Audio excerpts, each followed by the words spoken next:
بسم اللہ الرحمن الرحیم۔ السلام علیکم۔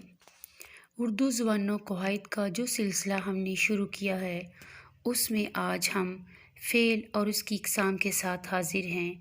آئیے سب سے پہلے دیکھتے ہیں فعل کسے کہتے ہیں۔ فعل وہ کلمہ ہے جس سے کسی کام کا کرنا یا ہونا کسی زمانے سے معلوم ہو، جیسے نعیم آیا، طاہر نے کتاب پڑھی۔ فعل کا تعلق زمانے کے ساتھ ہوتا ہے اور زمانے تین ہیں۔ زمانہ ماضی، جو گزر چکا ہے اسے زمانہ ماضی کہتے ہیں۔ زمانہ حال، وہ زمانہ جو موجود ہے اسے حال کہتے ہیں۔ زمانہ مستقبل، آئندہ زمانے کو یا آنے والے زمانے کو زمانہ مستقبل کہتے ہیں۔ یہ تو تھا مختصر سا زمانوں کا تعارف۔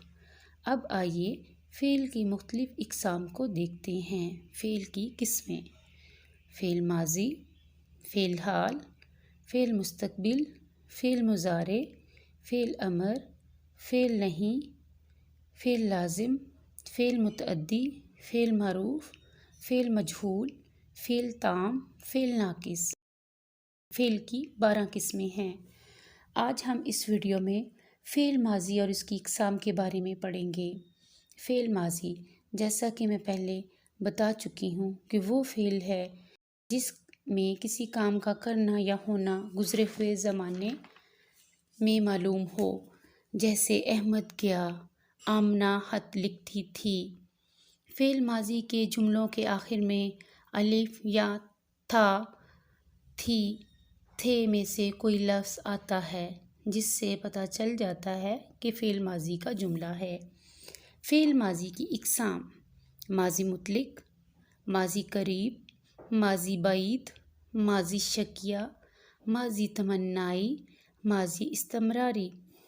ماضی مطلق وہ فعل ہے جس میں کسی کام کا کرنا یا ہونا صرف گزرے ہوئے زمانے میں معلوم ہو، لیکن یہ معلوم نہ ہو کہ گزرا ہوا زمانہ نزدیک کا ہے یا دور کا۔ مثلاً وہ آیا، تم گئے۔ اب ان جملوں میں یہ تو پتہ چل رہا ہے کہ وہ آیا، لیکن کب آیا؟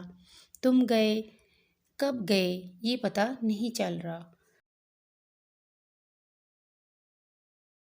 ماضی قریب وہ فعل ہے جس سے کسی کام کا کرنا یا ہونا نزدیک کے گزرے ہوئے زمانے میں معلوم ہو، جیسے ندیم آیا ہے، فرح گئی ہے۔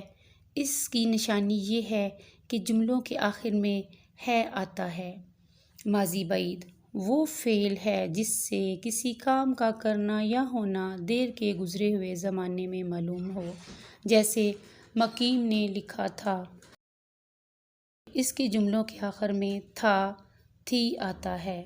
ماضی شکیہ وہ فعل ہے جس سے کسی کام کا کرنا یا ہونا دیر کے گزرے ہوئے زمانے میں معلوم ہو، جیسے احمد نے لکھا تھا۔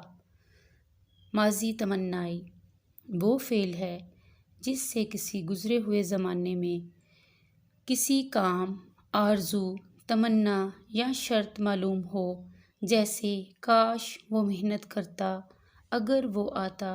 اس کے جملوں کے آخر میں تا آتا ہے اور شروع میں کاش یا اگر لگا دیتے ہیں۔ آج کی ویڈیو سے آپ کو فعل اور فعل ماضی کی مختلف اقسام کے بارے میں سمجھ آ گئی ہوگی۔ انشاءاللہ اگلی ویڈیوز میں آپ کو فعل کی باقی اقسام کے بارے میں بتایا جائے گا۔ ویڈیو کو لائک، شیئر اور سبسکرائب کرنا نہ بھولیے گا۔ اللہ حافظ۔